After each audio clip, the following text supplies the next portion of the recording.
With your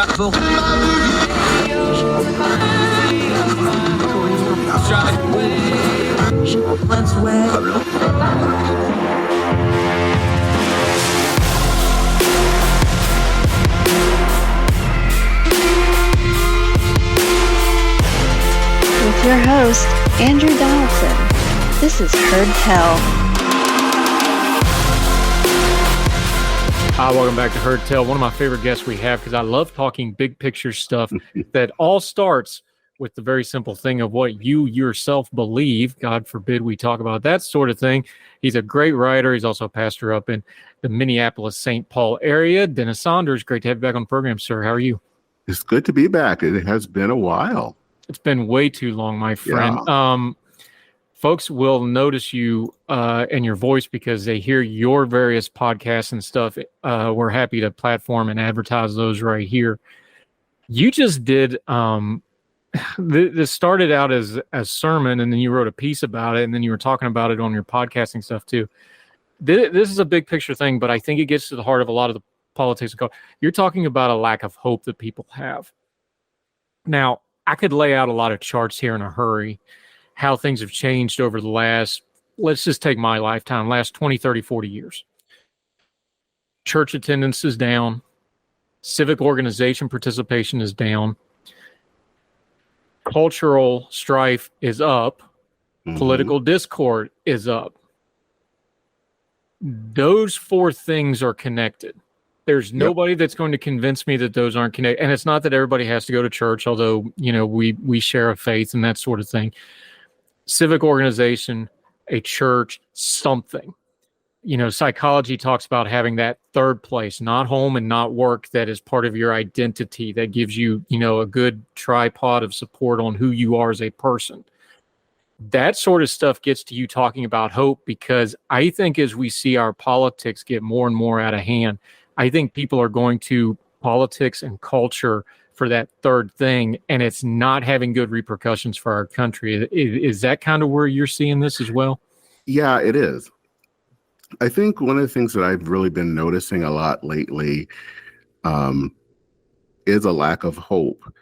And that's different from optimism. You know, I think hope is a belief in a future that we can't see right now, but we believe that will happen. And, you know, I think there was a time, I think it's just been very American in our culture to be a hopeful people. We believe that things can get better, that things will be better. You have whole movements that were centered on hope. I think the civil rights movement was a belief in hope, hope that there could be equality between blacks and whites and other groups. And the thing that I've noticed so much in our day-to-day thing today is that there isn't that sense of hope that things can get better. There's a lot of what I would say is despair. And, you know, there's been despair that I think we've talked about. If you think about the whole depths of despair that people have talked about, like Angus Deaton, I think that is happening, especially among the working class. But I think that sense of despair is happening everywhere for different reasons, but it's there. It's a sense that things won't get better, and I think that then leads to cynicism.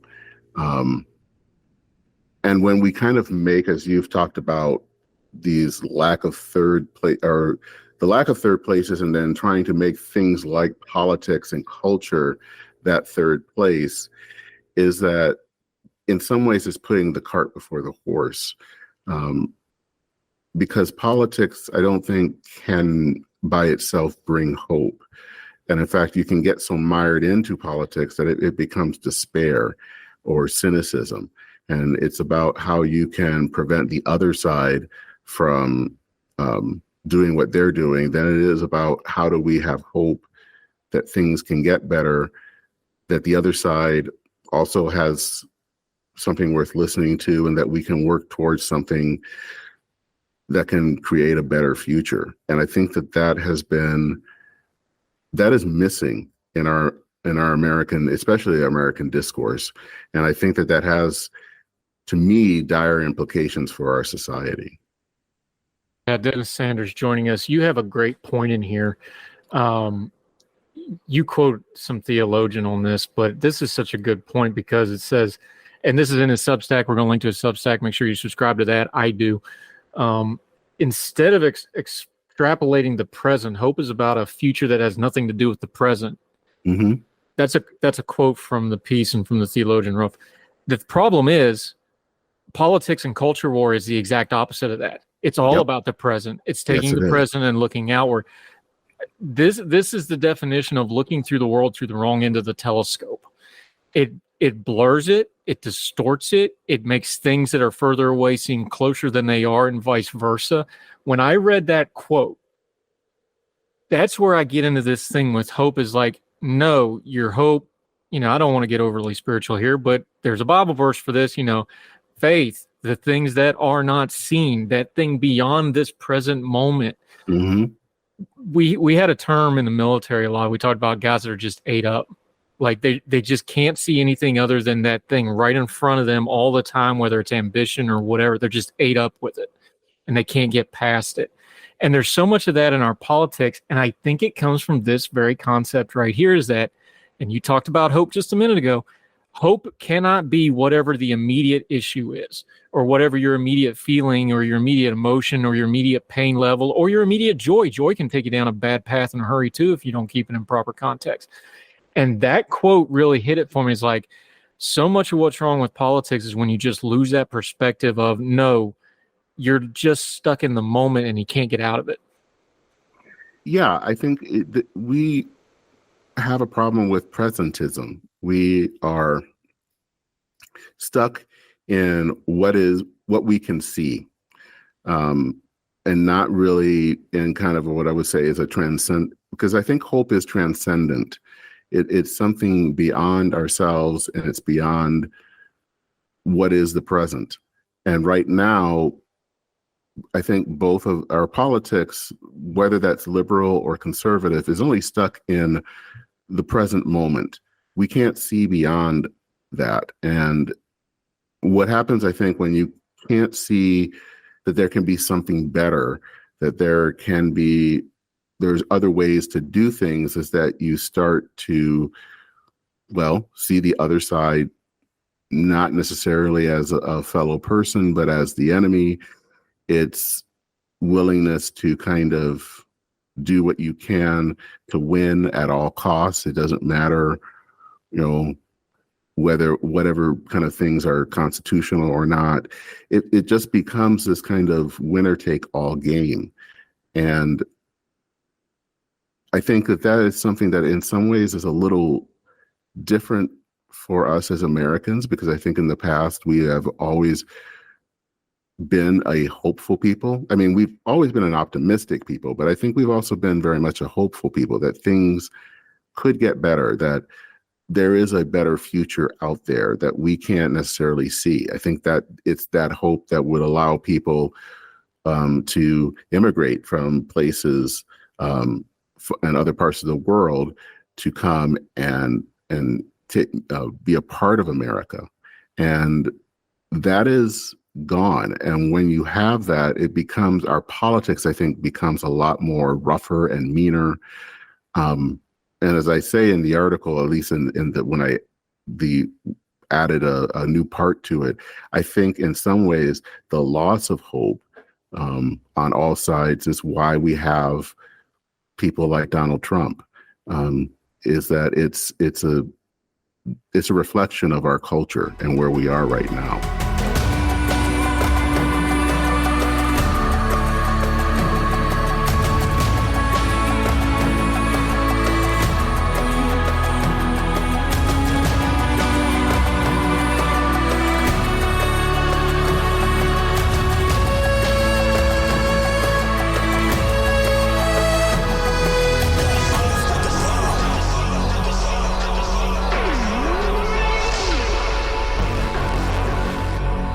Adams Sanders joining us. Let's go to your own background, because look, I come from West Virginia. That went blue dog to red Trump in a big old hurry. You're a Flint, Michigan. You've come from a good union family. You know, my aunt would have said growing up, right? Flint, Michigan, auto workers. You've seen it. Your family, your friends, those old union folks, those old blue collars, what used to be, you know, the core of working class America and of the Democratic Party and politics, they're just gone. Yep. And the next generation that came behind them, or the ones that are older now and left, there's bitterness. They don't understand why the world changed. We've seen, like, I don't condone it, but I get it. Like, I see how the path got dark. But where's the line of blame there where you drove off? What part of it is this is environmental, and what part of it is individualistic of, okay, you got to take some responsibility for, even though these are in bad times? That's a big question. But if you're going to throw up well, why did Donald Trump turn the Rust Belt out? And then the Rust Belt turned on him again and he lost. This is the stuff you got to talk about. It's not just the politics and the policies. People react. And they react with their vote. And you have to understand why they're reacting without trying to put a big broad brush on the reaction, because if they reacted to that, they're going to react to the next thing too. Is that a fair way to lay it out beyond just the politics and the ideology of it? It is. I think it is. You know, I think part of the problem in our culture over the last, I would say 30, 40 years or so, there have been a lot of changes in American society, especially American culture, but in the American economy. And I think that we haven't always done a good job of helping people who are going through that change weather that change. And when people have to basically deal with all of these changes, and they're dealing with kind of, loss of job, loss of economic opportunity, loss of other things that are happening, that has an impact on people. And that is, when those things are pulled away, when community crumbles, and when we have kind of people, and this is people on both parties that don't really address those changes and don't basically want to deal with some of those things, and instead just kind of focus only on the individual part. And I think the individual part is a factor there, so I don't want to rule that out. But if we don't focus on that, or if we only focus on the individual part but don't focus on how do we help people kind of weather the change, how do we help people maintain their hope, they're going to lose that hope. And what happens is when you lose that hope, then people look for people who basically are cynical and will tell them, well, this is why it's happening. It's those people who are the problem, and I'm the one that can help you, and I'm the one that tells the truth. That's how you get people like Trump. And I think, it's interesting. Last week there was and I'm actually writing on this now, a very fascinating op-ed by David Brooks, where he really wonders and has questioned if those of us who are opposed to Trump are what he would say is the bad guys. And what he was trying to get at was that people in his class, and I guess probably I would say my own class, have not paid attention to a lot of the cultural and economic changes that have happened. And, they want to think that the reason people vote for Trump is just simply because they're bigots. And he's saying that's not all of the reasons. And we need to pay attention to that. And when we don't pay attention to that, when people end up losing hope.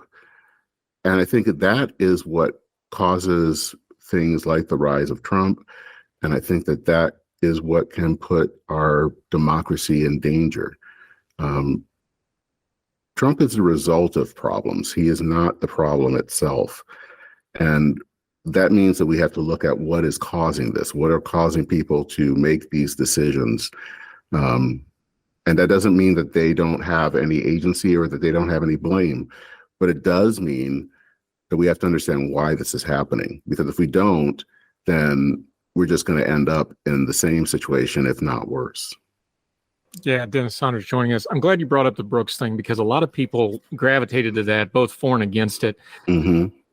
I agree with wide swaths of it. I don't think he's lying, but I think it fell short on a couple of things. And one of the things that fell short was, and nothing against David Brooks personally, look, he's been a lightning rod for a long time because he's that guy. So, just, he's like Walmart. He's just kind of the big name out there. He's going to get all the slings. Where it falls short, though, is there were people telling the David Brookses of the world, hey, this is happening, and you're not paying attention to it. And they didn't listen. No. And then there's the other side of this that falls flat of, and I don't want to rehash 40, 50 years of conservative agitprop here, but no, the hippies did not make the family unit fall apart. And no, that's there's a certain style. I hate to use this word, but I don't have a better word for it. The elite commentary, and by elite, I don't just mean rich and famous. I mean the people that swim in those circles. Like I can put a shirt and tie on and go to the think tanks in DC and hang out at the panel and fit in for 5 minutes, but I feel weird and I want to get out of there. All right. I just do. I get imposter syndrome. Fact, the people that just do that all the time, it is a bubble, and you do have to do certain things to stay in that social strata. And it does have its own culture around it, and it insulates you from everything that else is happening. And I think where the David Brooks stuff falls short, and I'm not going to ding him because I think he is trying to be honest and do reflection there. The problem is there were people telling you don't do this. And there were people telling you like, no, there's this aggrieved people out here. But then at the same time, we got to turn around and go, well, you can't just reward grievance and you can't just reward reactionary. And I think what the Brooks piece showed, for folks that didn't read it, we will link to it. You still are just getting that same argument going again over the Brooks piece about we shouldn't have had this argument to start with, and it just rekindles the same argument again, right? Because you can't pat grievance on the head. That's never going to work. But at the same time, doing that and not doing it makes it worse. I don't have a good answer for that, Dennis. Do you? I don't have an easy answer. I think part of it is that we need to learn to listen to one another. I mean, I think a lot of it, you don't want to reward grievance, but you also have to acknowledge it's there, and that there are people that are upset, people that don't feel that they are part of what, that they can make it in America anymore, or that they feel left on the outside. I think we have to find ways of listening and trying to reach out in various ways. And it doesn't mean agreeing with everything that someone says, but it does mean trying to be more aware of what's going on. And you kind of brought up a little bit about conservatism. And as someone on the center right, one of the things that I've been in some ways frustrated about is that I think the center right as much doesn't also want to understand in a lot of ways why this happened. Why did the Republican Party all of a sudden just decide to follow someone like Trump? And it's, again, because I think a lot of people, especially in the Republican Party, didn't listen to the people. I think they had their ideas, they had their beliefs in how the economy, how society worked, but they weren't seeing how people were living and then trying to respond to that. And that doesn't mean that they have to, give up what they believe and become Democrats or something to answer these questions, but you have to at least admit that these questions exist. And I think too often we didn't. And what happened then is that people lost hope. There's a reason that we've gone from a party where you had someone like Ronald Reagan, who I think exuded hope, not just optimism, but I think hope, to someone like Donald Trump, who is not hopeful, who is very cynical and who is very dark. And that didn't happen by accident. It happened partially because people weren't paying attention. And it's people within the Republican Party, but it's also people in the wider culture, Democrats, all of that is when we only focus and when we live in a bubble, we shouldn't be shocked when people outside the bubble start to react and react in a bad way.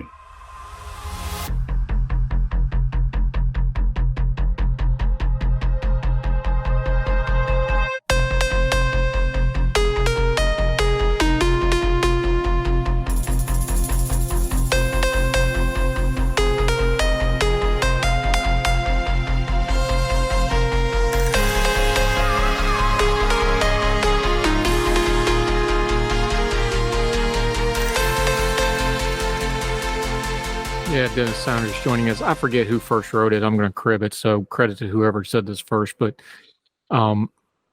conservatives and our progressive friends talk past each other on a lot of stuff where they'd probably agree if they just take a second. Mm-hmm. And somebody pointed it out that a lot of what's going on in the undercurrents is conservatives are right about government being bad, and the progressives are right about culture and class having a lot to do with our problems, and they won't talk to each other about it. So now we have a really big government with everybody fighting over culture, class, and race. Mm-hmm. And that sure seems to be where we're kind of stuck at the moment.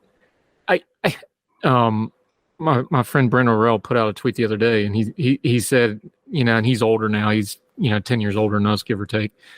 And he's like, I never thought we'd be dealing with racism and these things again like we have been the last 5 years or so. And it's getting worse in a lot of ways. And anti-Semitism and things like this. What do you ascribe that to? I know we've kind of been putting it on social media and culture and just like, hey, we can see more of it. They have platforms now. That's part of it. What do you attribute this to? Because it does feel like it's getting worse. And it seems like there's too many people still head patting this mess instead of wanting to deal with it.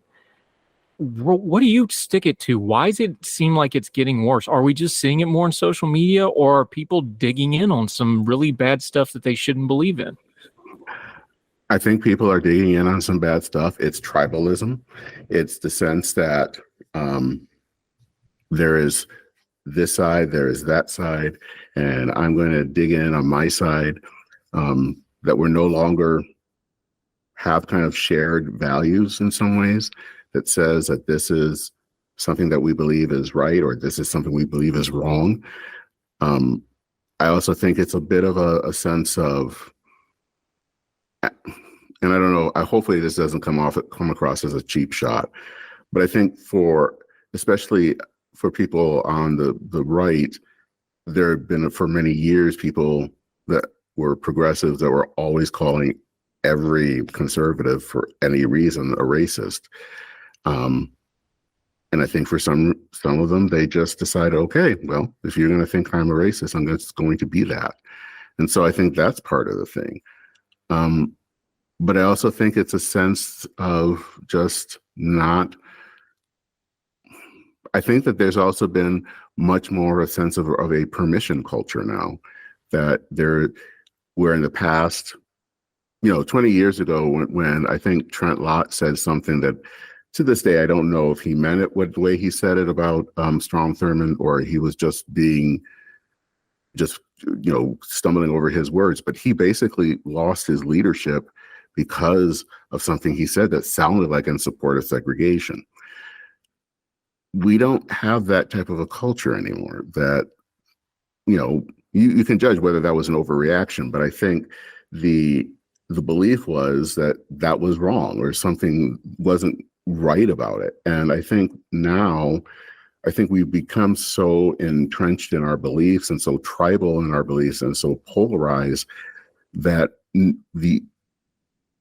either side doesn't want to admit that they could be wrong, and they don't want to basically go after someone on their side that may have said something wrong. And so that has allowed things like racism, I think, to fester a lot more. Especially on social media now, you just see a lot more misogyny, and that I never saw before. I just think that we have this kind of culture, and it kind of leads back to the whole thing of, if you don't have hope, if you don't believe that there can be a better future for everyone, if you only see future as kind of this either living in a bubble or sing or kind of politics of resentment.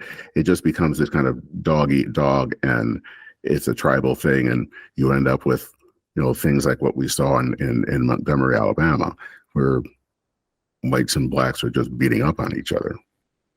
Yeah, Dennis Sanders joining us. You know what I've tried to do is, prejudice is a wide spectrum. Racism is a really dark, something's wrong with and broken in your soul, and we can't fix that sort of thing. So I try to be careful with my wording on things like that. Throwing around words like racist and bigot and things like that. I try to be slow and cautious on it. But what I've come to do is I try to distill it this way, and I just say, look, America, uniquely among the world, is a really big, pluralistic, diverse country.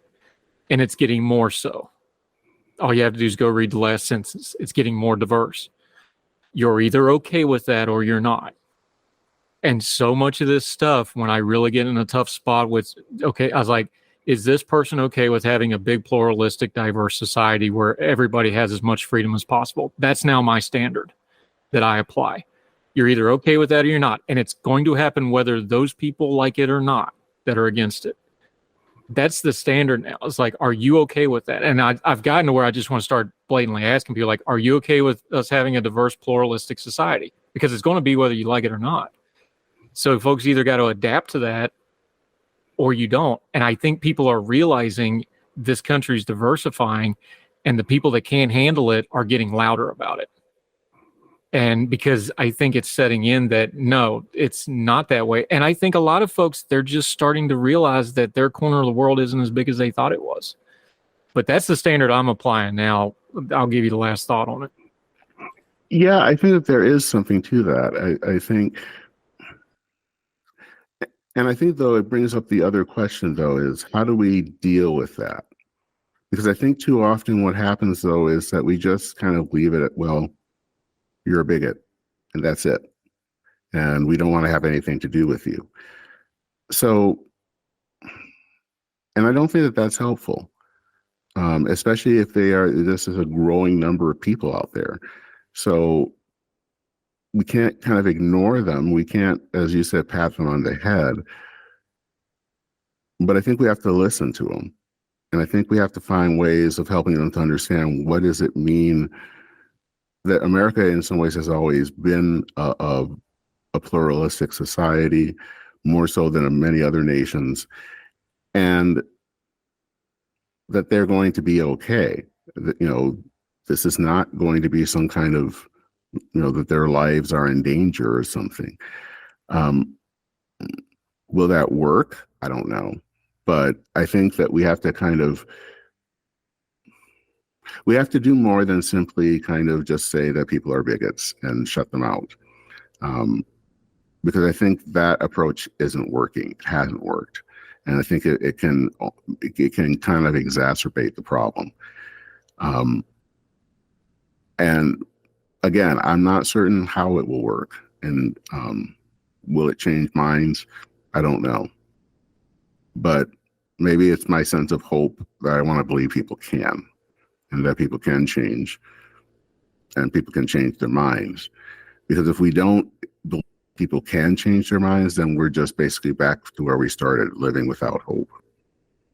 Yeah, Dennis Saunders joining us. I think you give them one or two chances, and then again, I don't know where the line is, but if people just refuse to lay down the really nasty stuff, you just can't be around it anymore. No, you can't. So it's tough in the social media age, but look, social media, people tell you a lot about themselves. We're just going to have to start believing folks, I guess. Dennis Sanders joining us. We love having these kind of conversations with him. That's why we keep having him on. He does this all the time, though. He writes about it. He talks about it, has podcasts, you have various branding of yourself. Walk us through it all for folks so they can find you and keep up with you till we get you back on Heard Tell again, my friend. Sure. I do a podcast called Church in Maine, and that focuses on religion and culture and politics. And you can find that at churchinmaine, all one word, .org, or churchinmaine.substack.com. And then I also have another Substack that just deals with where I put most of my writing. and that one is called Infinite Charity, or Infinite Diversity and Infinite Charity. And you can find that at infinitecharity, all one word, .substack.com. And so you can find me at both of those places, read my writings, and kind of follow from there. Yeah, we're going to link to both of them. Make sure you subscribe to his stuff. I do. I appreciate him. Dennis Saunders, we'll have you back real soon, my friend. Take care. All right. Take care. See ya. Thank you, sir. All the music on Heard Tell is provided under a Creative Content license from monstercat.com. Somos la máquina. Religion is at the intersection of our 21st century life, even if we don't express a faith. At a time when it seems that religion isn't as prevalent as it once was, it still leaves its mark everywhere. As a pastor, I know that religion isn't something I just do on a Sunday, but it's found in every nook and cranny of my life. Sexuality, politics, social media, the economy, war, nationalism, all have some kind of religious angle to them. And as a communicator, I want to find the stories that can help people understand this part of our society that is so important to so many. Hi, I'm Dennis Sanders, and I'm the host of Church and Main. Church and Main is a podcast about the journey of faith and where it intersects with modern life. I look at faith with a journalist's eye, asking the who, where, what, why, and how religion affects some of the major issues of the day. Join me as we journey together. You can listen to Church and Main podcasts at the website churchandmain.org or on your favorite podcast app. I look forward to seeing you. Folks, you've heard of Ethan Brown on the Heard Tell show a couple of different times, but if you're interested in learning about how to discuss things like climate change without all the politics and doom and gloom, head over to his podcast, The Sweaty Penguin. Sweaty Penguin is a late-night comedy-style climate podcast working to add nuance, critical thinking, humor, and hope to the climate conversation. They got over 100 episodes already, breaking down weekly news stories and specific topics, from the vanilla to the ADHD to the international accountability to orangutans. Yes, I know, that's a comedy thing, so just go with it. But each time, exploring different ways we can make progress on these issues while still helping the economy, health, security, and everything else we care about. Feel overwhelmed, exhausted, or excluded by today's climate change discourse? This is the podcast for you. Find The Sweaty Penguin wherever you get your podcasts or at www.thesweatypenguin.com.